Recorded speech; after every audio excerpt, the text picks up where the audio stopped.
The stench was nauseating. Julian felt a throb in his temples, a rhythm of disgust hammered out by the clashing pheromones of the alphas crammed into the academy's vaulted gymnasium. A miasma of sweat, aggression, and something acridly marine, like rotting fish, filled the air. He wondered if they were even capable of controlling themselves. An announcement crackled over the speakers, ordering the cadets to rein in their pheromones, as an Omega was present for the entrance exam. The olfactory assault subsided, granting his nose a moment's peace, only for his ears to be sullied. Whispers erupted, questioning if the academy had truly started admitting Omegas. One cadet near him, the source of the foul fish scent, remarked crudely about what a treat an Omega would be. He detailed what he would do if he got his hands on him, his words growing more vulgar and explicit. Julian, who had been staring straight ahead, slowly lifted his gaze and let it rest on the cadet with a placid coldness. He was, of course, that sole Omega. The cadet noticed the stare and turned, his face contorted in a sneer. He demanded to know what Julian was looking at, calling him a string bean. This body, all 185 centimeters of lean muscle and pale skin, had been sculpted for one purpose: to drag his stoic fiancé down from his pedestal. To be called a string bean by this brute was an insult that sparked a cold fire within him. He was furious. The consequences would be severe, but for now he endured. He was, after all, a delicate, fragile Omega. Someone nearby mentioned their excitement that General Sterling would be their instructor this year, calling him an idol. The fish-scented cadet scoffed, declaring the other man blind. When challenged, he doubled down, insisting that Caleb Sterling was nothing but a deserter. He spat that Sterling had been the highest-ranking officer of the First Fleet and the only survivor of its last engagement. He accused Sterling of climbing over the corpses of his comrades to save his own skin, claiming such a man was unfit to teach them. A sharp crack echoed through the silent hall. Dozens of eyes snapped toward Julian. The cadet he had struck roared with outrage and lunged, but a single, precise punch to the gut sent him crashing to the floor, where he lay gasping for air. Julian looked down at him, his expression glacial. Filth like this had no right to even speak Caleb Sterling's name.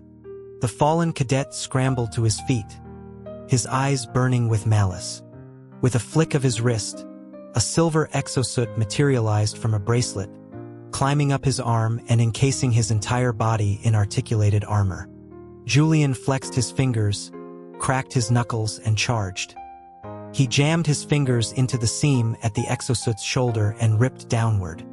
With a shriek of tearing metal and a shower of sparks, he tore the entire armored arm, bracelet and all, clean off. The rest of the suit vanished instantly. A chunk of flesh tore away with the rig, and blood dripped from the cadet's mangled arm onto the gymnasium floor. The overwhelming stench of panicked, fishy pheromones flooded the air. Julian arched an eyebrow, admitting to himself that perhaps he had used a little too much force. The proctor finally shouted, demanding to know what he was doing as he strode over. Julian noted that the man had been silent when the general was being slandered and had done nothing when the exosuit was activated, but now chose to intervene. Julian reached a hand toward the back of his own neck. The proctor recoiled, covering his nose and mouth as he yelled that inducing an alpha's rut was a felony and ordered him to stop. Instantly, every alpha in the room took a stumbling step back, pressing hands to their faces. Protocol was clear. An induced alpha would kill every other alpha in sight before claiming the Omega. The examination hall was seconds from becoming a slaughterhouse. Julian peeled the suppressant patch from his nape. A wave of Omega pheromones, potent and overwhelming, swept through the room. The alphas' faces went slack, their eyes rolled back, and one by one, they collapsed to the floor, twitching and foaming at the mouth. He sneered at the thought. He had no interest in seeing them rut. They could all have a taste of poison instead. He bent down, picked up a jagged piece of the shattered exosuit, and flicked it with his thumb. It shot across the room and struck the security camera, which exploded into a cloud of dust. The gymnasium's alarm began to blare. Footsteps hammered outside the doors, and with a hiss of hydraulics, they slid open. General Caleb Sterling walked in, his adjutant at his side. Julian's body reacted before his mind could. He swayed, his knees buckled, and he pitched forward, expecting to hit the hard floor. Instead, he landed in a dry, warm embrace. He clutched at the front of Caleb's immaculate uniform, blinked once, and a single tear traced a path down his cheek. His voice was a trembling whisper as he explained that they had bullied him, and he was so scared. He inhaled greedily, trying to draw in Caleb's pheromones, and pressed his face against the man's neck.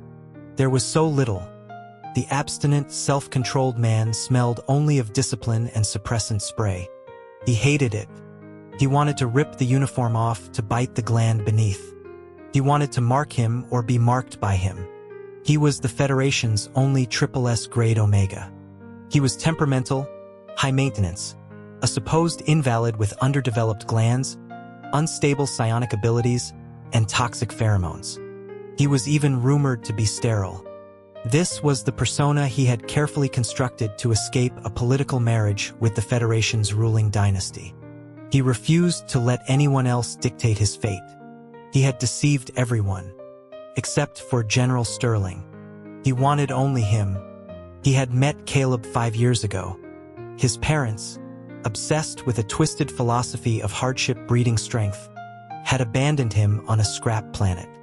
Until he was 12, his life consisted of one thing: fighting to survive.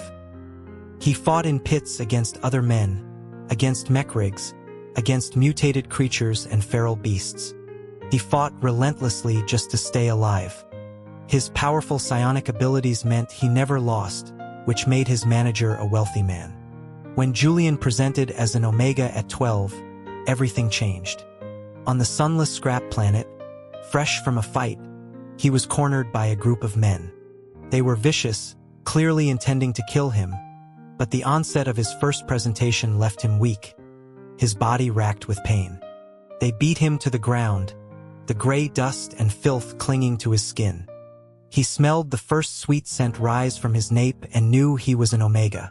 The men grew more excited, their crude, low-grade alpha pheromones a suffocating cloud that made his head spin. As they tore at his clothes, he decided he would rather die than endure it. He raised a hand to claw out his own newly formed gland, intending to trigger a psionic meltdown that would kill them all before he died himself. A single gunshot silenced the world. When he looked up, the men had all been apprehended. A figure in a military uniform gently helped him up, holding him. He saw a handsome face, radiating a mature strength. The man touched his forehead, his voice concerned, telling him to hold on, that he would get him to a hospital. It was Caleb Sterling. He was a blinding light that shattered Julian's darkness. He had even helped locate his family, a wealthy, powerful family Julian never knew he had. He was recalled to his family estate, where he stood in the grand foyer and endured their judgment.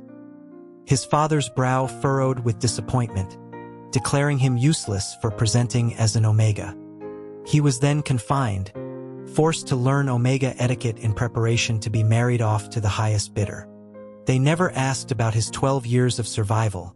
They only cared if he was now polished enough to secure an alliance. In secret, he built his own power.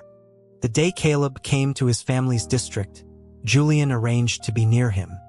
He took a beating meant for Caleb, an injury so severe it was said to have ruined half his gland and destabilized his psionic abilities.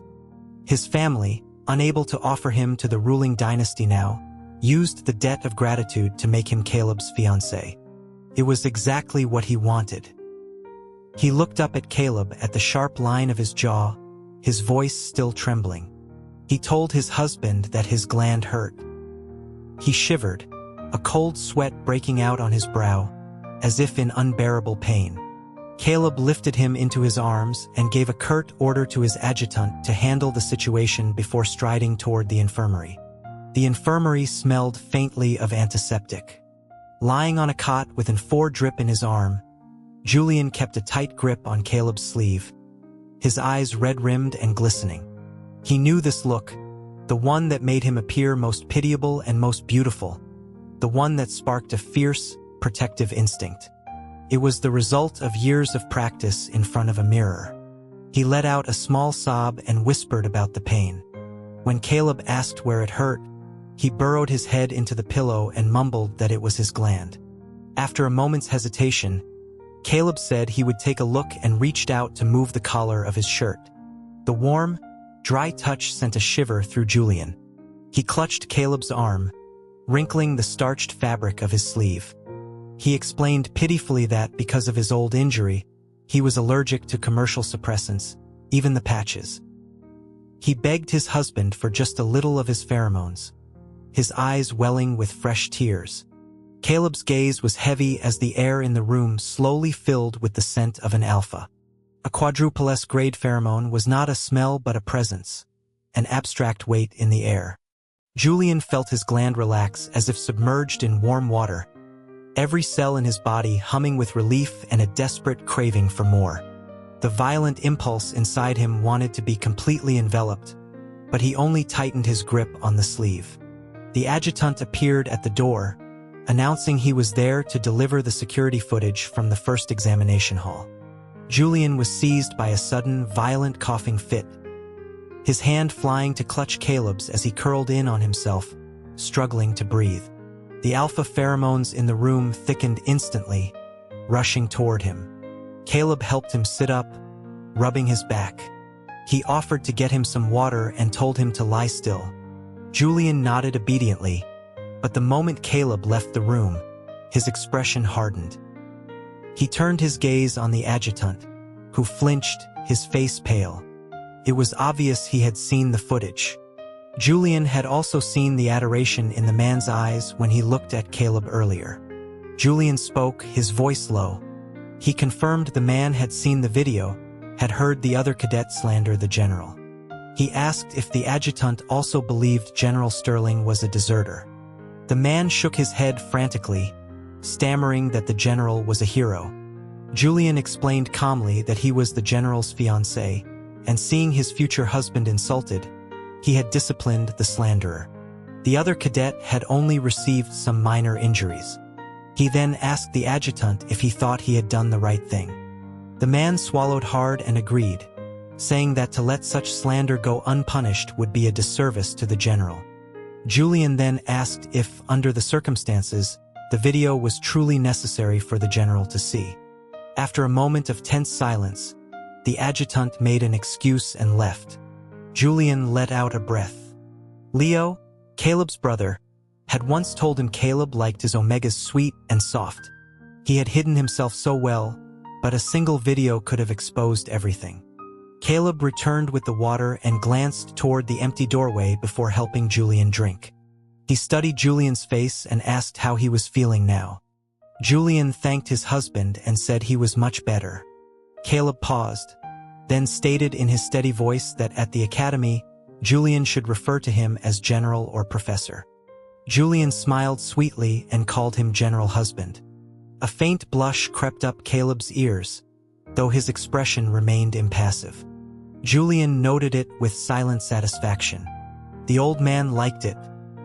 He wondered what would happen on their wedding night, if he cried and softly called him General Husband, whether he might lose control. The thought was rather exciting. Caleb asked what had happened in the gymnasium. Julian shook his head, feigning ignorance. He claimed he only knew that they started arguing, and then the air was thick with alpha pheromones. He had trouble breathing, and someone had said something about making him die pleasantly. At this, Caleb's expression darkened. He gently stroked Julian's hair and told him not to think about it anymore, just to rest. Julian held tightly to Caleb's hand, closed his eyes, and let the gentle alpha pheromones lull him into a comfortable sleep. When he woke again, Caleb was sitting by the bed, working on a data pad. He looked up the moment Julian stirred and asked if he was hungry. Julian nodded, then added with a pout that he wanted to go for a walk. Caleb, who had never once denied him a request, agreed. Leo always said Caleb was truly fond of him, but Julian was always unsettled. The man in Caleb's eyes was not the real him. Caleb felt like mist in his hands, impossible to hold, unreal.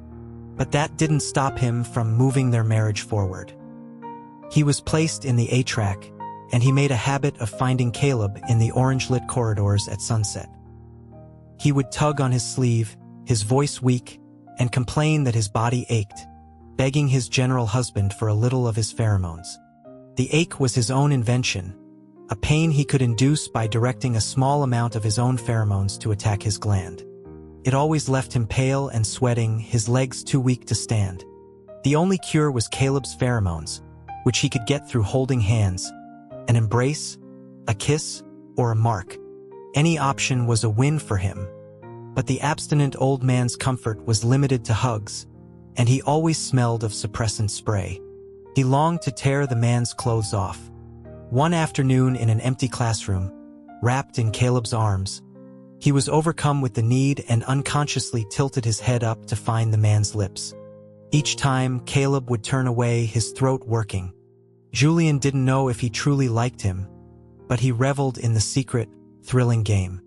A month later, the fish-scented alpha, a cadet named Finn, was discharged from the infirmary and also placed in the A-track. He gave Julian a wide berth whenever he saw him. Julian, absorbed in his post-class pain games with Caleb, barely noticed anyone else. He didn't expect Finn would still be thinking of revenge. It was foolishly optimistic of him. The afternoon he received the challenge note, he was already irritable because Caleb had to leave campus on business. No pheromones from the old man today. But now someone was offering themselves up for a beating. Excellent. In a grimy service alley not far from the military academy, a dozen alphas surrounded him.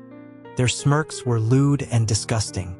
One of them told Julian that if he knew what was good for him, he wouldn't use his toxic pheromones. Julian's cold eyes swept over them. They were all tall, powerfully built, and carried themselves with the air of trained soldiers, not students. Finn's family had some influence, it seemed, but they were still nothing to him. One after another, they came at him. His fists flew like weights on the end of chains. Blood splattered his clothes, the coppery scent firing his nerves. His eyes turned crimson, and every cell in his body vibrated with a savage excitement. It was a carnival, a glorious festival of violence. When they were all groaning on the ground, he stretched his limbs, shook the blood from his hands, and smirked. A bunch of trash, he said with a laugh, unable to even beat a single omega. He turned and saw him, Caleb Sterling, standing at the mouth of the alley, watching. He had no idea how long he had been there. For a second, Julian's mind went blank. His first instinct was to fake weak knees and collapse, but he stopped himself. Pretending to be in pain seemed inappropriate, with the ground around his feet sprayed with blood and the alphas he had just beaten moaning in agony. Pretending to be the victim seemed equally absurd, as they were clearly in worse shape. So he ran. He ran fast, vaulting a wall to get away. Damn it, why did Caleb have to see that? It was all over now. He hid in his dorm room under the covers, his mind reeling. He skipped class. He didn't know how to face Caleb. He must be so angry. Julian had deceived him for so long. Anxious and frustrated, his mind was a complete blank, replaying only the image of Caleb, frame by frame. He tried to recall his expression that night, but it had been too dark. He pulled up his chat with Leo, Caleb's brother, and typed a single message. "What do I do about Caleb?" Leo's reply came quickly. "Just kiss him." Julian stared at the words in disbelief. He had no idea what gave Leo the impression that his brother was so infatuated with him. The man wouldn't even grant him a single kiss. A boring old man with no sense of romance. He should just give him up. But his heart ached with a frantic, sharp pain. He must hate me now, he thought. It was so frustrating. Julian was the furthest thing from Caleb's ideal type. He wasn't obedient, he wasn't soft, he wasn't cute. There was no reason for him to like him. A notification popped up on his datapad. "Is your estrus cycle beginning? Log it now." Julian closed his eyes in despair. He had planned to use this cycle to trick Caleb into marking him. Now, he had ruined everything himself. There would be no mark. He would probably want to cancel the engagement. Julian refused to be the one who was dumped. He opened a message to Caleb, typed and deleted, trying to find the right words to apologize or explain. In the end, he sent only two. "Let's break up." It was childish, he admitted, born of his frustration with himself for failing to seduce Caleb Sterling. He was handsome, he was beautiful, and Caleb was an idiot who didn't know how to appreciate him. He threw on some dark clothes and a hat and went to buy omega suppressants. The standard ones were not very effective for him, so he bought 10 vials. On the way back, carrying the bag, he passed Caleb's private villa. He walked by, then hesitated, and came back. After pacing in front of the gate for a long time, he gritted his teeth, stuffed the vials in his pocket, and vaulted the wall. After all this time leading him on, stealing one of his coats didn't seem unreasonable. He landed softly and came face to face with an android.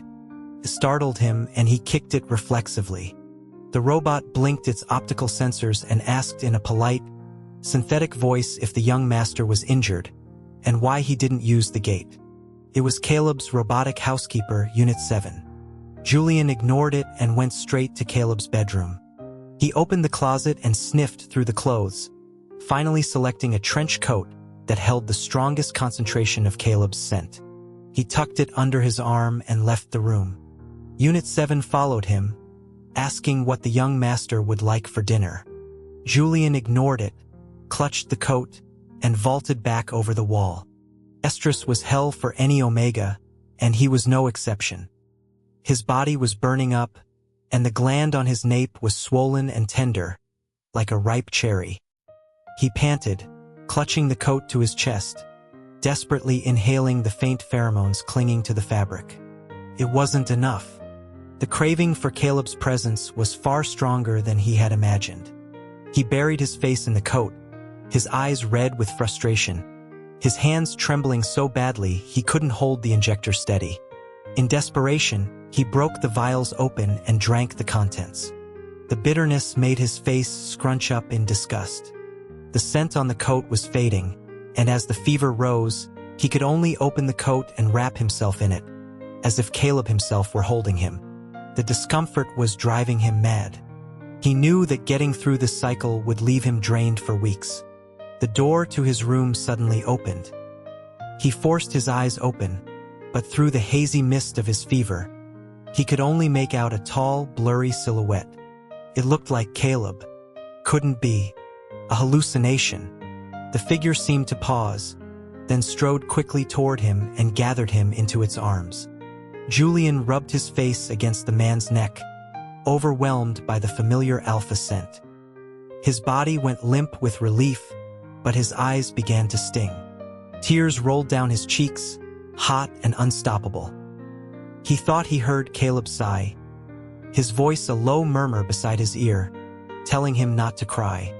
But he felt so wronged. Why couldn't he be the person Caleb wanted? He cried as he sought out Caleb's lips. Just as he was about to touch them, a palm covered his mouth. Through his blurry tears, he looked up, confused. He couldn't see Caleb's expression, only heard him whisper an apology before a sharp pain erupted at his nape. He had bitten him, sunk his teeth into his gland.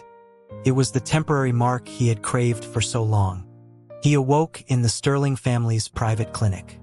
Leo, in a white coat, was watching him from a chair by the bed. His first instinct was to look for Caleb, but he wasn't there. He lowered his eyes and touched the back of his neck. It was swollen with a distinct bite mark. Leo informed him that his brother had gone to the doctor's office. He then looked at Julian with a wry smile and asked what on earth he had done to his brother that was so serious it required such a dramatic sacrifice. Julian felt the effects of the temporary mark. Beyond that, Caleb had done nothing. He pursed his lips. He really didn't like me, he thought. He was so far from his ideal type. Leo's teasing continued. He called Julian reckless for drinking the suppressants, so many of them. Julian muttered that it was probably fine. Leo grinned and said it was nothing, just a stomach pump. He was sure his brave little brother-in-law wasn't afraid of that. Julian's face went pale. He hated the feeling of bile rising in his throat more than anything, a visceral fear left over from his days in the fighting pits. Caleb walked in then and told his brother to stop scaring him. Leo winked at Julian and left, muttering about how protective some people were of their wives. Julian felt a hot flush of embarrassment, unsure how to face Caleb. His deceptions were laid bare. He was certain Caleb must despise him now. Caleb walked over with some charts, placing them in the bedside table. He reported that the doctor said it was nothing serious and he could be discharged once the fever broke. Julian nodded and said thank you, calling him Caleb. Caleb's hand, which was closing the drawer, paused for a fraction of a second before he finished the motion and sat down. He began to speak about the temporary mark from the night before. Julian quickly cut him off, insisting he knew Caleb was only helping him, that it meant nothing else. As he spoke, his voice grew smaller, his fingers twisting in the bedsheets. Caleb didn't like him. He couldn't make things difficult for him. After a long silence, Caleb replied with a simple affirmation. When he started to speak again, Julian interrupted once more. He proposed they just be good friends. He looked at Julian, his expression unreadable, but Julian was so afraid of his dislike that he forced a smile. He apologized for deceiving him before, admitting that he wasn't obedient or the type Caleb liked. He declared their engagement void, as it was based on his deception. He just asked that Caleb not hate him. Caleb's voice was steady when he finally spoke. He said he would not hate Julian. He also thanked him for what happened with Leo. It had been during Leo's graduation trip. The Sterling and Vance families were from different sectors, and Leo had somehow gotten into trouble. When Julian arrived, the fight was already raging. To avoid leaving a bad impression on Caleb, and to avoid the dynastic marriage, he had shielded Leo with his own body. He managed a bitter smile. Caleb had never liked him. Even after being deceived, he didn't hate him, but only because Julian had saved his brother. Not liked, but not hated. It was a crushing defeat. As Caleb stood up to arrange for his discharge, he added that he was taking the coat. He also told Julian not to forget about his classes. Since he had passed the exam, he should take it seriously. Julian watched him leave, lowered his head, and whispered his agreement. Going back to the academy wasn't so bad. At least he could see Caleb.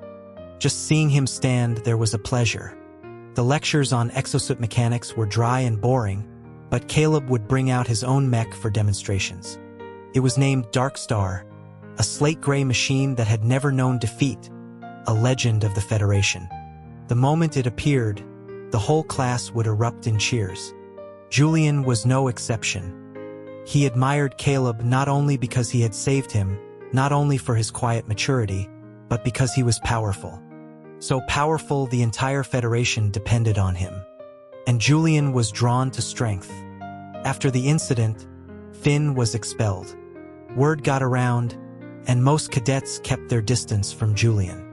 But there were always one or two who weren't afraid to approach him.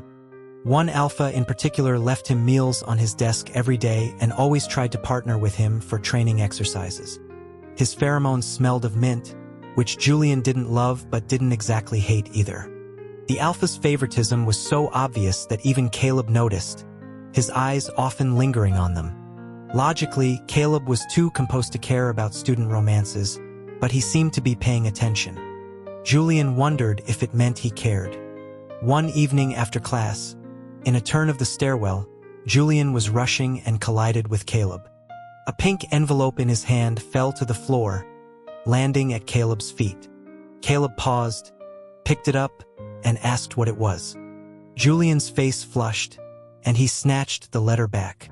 Caleb's brow furrowed as he reminded him that a student's focus should be on their studies. Julian just blinked and pointed out that he was an adult, addressing him as Professor Sterling before walking away. He had only descended a few steps when he heard hurried footsteps behind him. A strong arm wrapped around his waist, and a hard chest pressed against his back. He could feel the other man's heart beating wildly against him, and a slow smile spread across his own lips. Caleb steadied him, his voice low.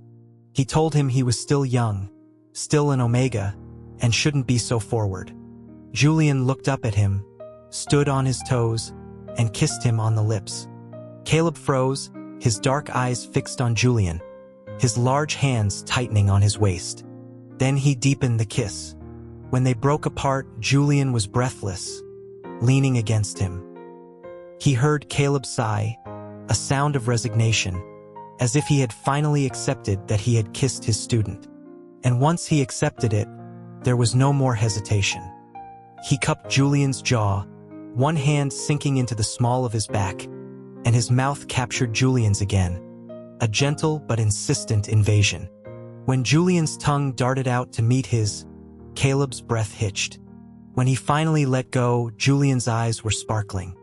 He told Caleb that he would have to take responsibility for that kiss. Caleb didn't answer the question of regret. Instead, he cradled Julian's head in his hands, a gesture of immense tenderness, and pressed a firm, reverent kiss to his forehead. Julian's hands trembled with excitement. The thought of letting his prey go was a rare one, but this time he would never let go. Their relationship was a tense, thrilling secret. After classes, he would corner Caleb in his office, his arms around his neck, only to be held back by a hand on his head as Caleb reminded him there were still people around. They kissed on the rooftop, in the medical lab, and inside Dark Star, the exosuit he had long admired. The old man's jealousy was a terrifying thing. Julian merely spoke a few extra words to another alpha, and that night, Caleb bit his gland until it was raw, saturating him inside and out with his pheromones. He secretly asked Leo if his brother had a problem in that department. Leo just laughed and told him to ask Caleb himself. That night, Caleb had him pinned beneath him, his breath hot against Julian's ear as he kissed him, his voice raspy.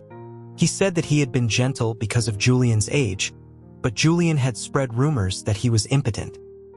His hand swept possessively over Julian's gland, making him shudder. He asked him just how he wanted to be cared for. That night, Julian was a flower battered by the storm. The old man, it turned out, was surprisingly old-fashioned. He was conscious of their age difference, Julian at 18, Caleb at 32. He said even kissing him felt like taking advantage, let alone marking and bonding. When the Federation's ruling dynasty once again demanded Caleb lead a campaign, he refused, citing his impending marriage. So they kidnapped Julian to force his hand. Caleb relented, but he had anticipated their treachery. When they cut off his energy supply mid-battle, just as they had done years ago, he was prepared. This time, he saved his entire fleet. He knew the dynastic families only feared the power of the old noble houses. If they played dirty, he could not blame the houses for their disloyalty. With the combined forces of the Sterling and Vance families, an assassination was a simple matter. Julian cornered the dynasty's heir, incapacitated him with his pheromones, and drove a knife into his heart. It was revenge for Leo, who had nearly died at their hands years before. When Julian, leading a rescue team, met Caleb on the designated scrap planet, Caleb's eyes were red as he pulled him into a crushing embrace and a frantic kiss. In front of everyone, it was Caleb, not the shameless Julian, who blushed. The skies of the scrap planets were always dark, but Caleb was a light unto himself. Their war drove the enemy into a panicked retreat that would take them decades to recover from, buying the Federation plenty of time for its internal power shift. 3 years later, Julian and Caleb's 1-year-old son became the ward of the now unstable head of state, and by extension, the new leader of the Federation. The rights for Omegas were few, so Julian wrote new laws. Forcing an Omega into estrus would now mean prison time for an Alpha. The public release of pheromones that disrupted public order would result in detention. The military academy would no longer segregate its admissions. Any Alpha, Beta, or Omega with sufficient scores could enroll and access the Federation's most advanced technology. Omegas could now initiate divorce, and the procedure to remove a mark was subsidized. costing only a few Federation CRS, with minimal side effects. Society flourished. Everything was moving in a better direction.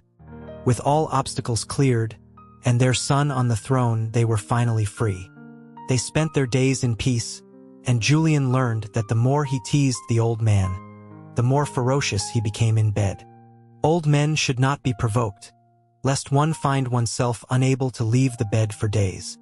Caleb's fiancée was fragile and beautiful, a delicate invalid. Whenever he looked at Caleb with a pleading expression, he reminded him of a small, well-behaved rabbit. Caleb liked rabbits, especially when their eyes were red, begging for his pheromones. He found it incredibly endearing. Being forced to teach at the academy after his injury had been a dark time, but the Omega who had somehow tested into the All-Alpha institution was a light in his life. He dared not think about the effort it must have taken, afraid his already wavering heart would give way completely. His comrades had all died, and all evidence pointed to the Federation's leaders. He was angry but powerless, forced to accept the teaching post. Julian became the only bright spot in his gray existence. His body was always weak, his pheromones unstable, his glands aching. Caleb knew it was a result of saving his brother, and his heart ached for him. Julian was younger than Leo, not even an adult at the time. He couldn't imagine where the boy found such courage. He was clearly such a timid little rabbit. The Vances had used the debt of gratitude to make him Caleb's fiancé. Caleb didn't know if Julian was willing, but then he started calling him husband. Caleb's heart pounded, but he didn't dare accept. At 18, he didn't know if Julian was serious or just playing. Caleb was no longer young. He couldn't risk ruining the boy's future. A marked Omega had no standing in the Federation. He had planned for everything, except for the possibility that his little rabbit was actually a predator. The day he tracked Julian's location to the alley, he was stunned. He had assumed Julian was in trouble, but instead, he found his rabbit, splattered with blood, chest puffed out proudly, eyes fierce. He turned, saw Caleb, and then fled, vaulting over a wall and leaving behind a pile of groaning alphas. Caleb recognized several of his own subordinates among them and ordered them to report for disciplinary action. Back at the academy, he was distracted. He couldn't figure it out. Julian had deceived him, but there had been no reason to. The only explanation was that he liked him enough to suppress his true nature, to try and win his affection. Just as this happy thought occurred to him, he received the message. Let's break up.